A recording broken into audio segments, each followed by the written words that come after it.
পশ্চিম number Lalunggaon প্ৰাথমিক বিদ্যালয়ত ৰাইজৰ জড়িতকৰণৰ ওপৰত সজাগতা সভা। আজি কঠিয়াতলী হাবিগাঁৱৰ পশ্চিম নাম্বৰ লালুংগাঁও প্ৰাথমিক বিদ্যালয় প্ৰাংগণত দিনজোৰা কাৰ্যসূচীৰে সজাগতা সভা অনুষ্ঠিত হৈছে। সভাত সভাপতিত্ব কৰি পৰিচালনা কমিটিৰ সভাপতি জনি বৰদলৈ, সভাৰ উদ্দেশ্য ব্যাখ্যা কৰে বিদ্যালয়ৰ প্ৰধান শিক্ষক শ্ৰীমন্ত পাটোৱাৰে। বিদ্যালয়খনত শিক্ষা সপ্তাহ চলি থকাৰ লগত সংগতি ৰাখি বিদ্যালয়ৰ শৈক্ষিক উন্নয়নত সমাজ জড়িতকৰণৰ লগতে ৰাইজৰ সজাগতাৰ ওপৰতো এক আলোচনা চক্ৰ অনুষ্ঠিত হয়। উক্ত সজাগতা সভাৰ লগত সংগতি ৰাখি তিৱা সাহিত্য পৰিষদ ৩০ নং নাম্বৰ লালুং সমষ্টিৰ পাৰিষদ ইন্দ্ৰ বৰদলৈ বিদ্যালয়খনৰ ছাত্ৰ ছাত্ৰীসকলৰ মাজত তিৱা সাহিত্য পৰিষদৰ পৰা আবণ্টিত হোৱা স্কুল বেগ বিতৰণ কৰে।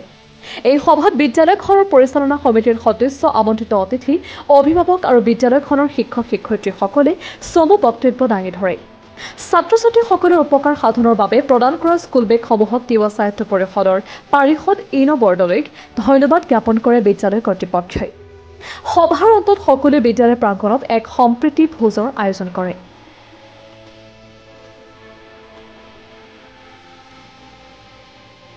নিউজ ডেস্ক ৰিপোৰ্ট, বৰলুইত বাৰ্তা।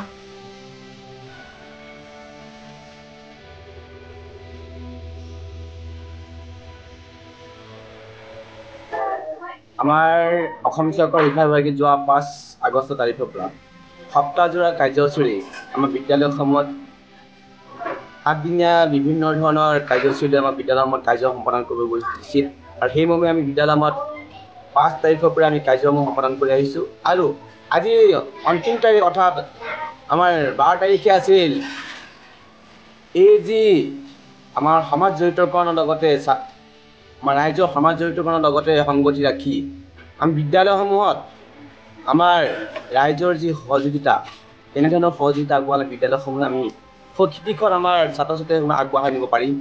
সেই এটা উদ্দেশ্য লৈ আমি গোটেই ৰাইজক আমি আজি বিদ্যালয়লৈ আমন্ত্ৰণ আনিছোঁ আৰু আমাৰ ৰাইজেও আমাৰ সম্পূৰ্ণ সহযোগিতা আগবঢ়াইছে আৰু এই সহযোগিতা আগবঢ়োৱাৰ লক্ষ্যতেই আমাৰ তিৱা সাহিত্য পৰিষদৰ সন্মানীয় সদস্য চৰ্দাৰ ইন্দ্ৰ বৰদলৈ ডাঙৰীয়াদেৱে তেখেতেও আমাৰ সমাজ জড়িতৰ লগত সংগতি ৰাখি আমি বিদ্যালয়সমূহলৈ ছাত্ৰ ছাত্ৰীসকলৰ উপযোগী হোৱাকৈ একোটিকৈ বেগ আমাৰ ছাত্ৰ ছাত্ৰীসকলক প্ৰদান কৰিছে।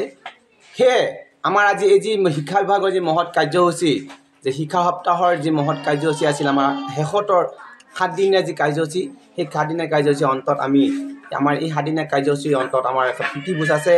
আমাৰ গোটেই অভিভাৱকসকলৰ লগত লৈ আমি এটা প্ৰীতিভোজ আছে আৰু প্ৰীতিভোজৰ লগত সংগতি ৰাখি আমাৰ এটা সুন্দৰ আমি ছাত্ৰ ছাত্ৰীসকলৰ শৈক্ষিক দিশত এটা যাতে সুন্দৰ বাতাবৰণৰ সৃষ্টি হয়, তাৰ বাবে আমি এটা প্ৰয়াস কৰিছিলোঁ আৰু সেই প্ৰয়াসৰ লগত সংগতি ৰাখি আমাৰ ইন্দ্ৰ বৰদলৈ ডাঙৰীয়া আমাৰ কণ ছাত্ৰ ছাত্ৰীসকলক একোটিকৈ বেগ প্ৰদান কৰাৰ যি মানসিকতাৰে আগবাঢ়ি আহিছে, সেই মানসিকতাক আমি তেখেতলৈ শলাগ আৰু ধন্যবাদ জ্ঞাপন কৰিছোঁ।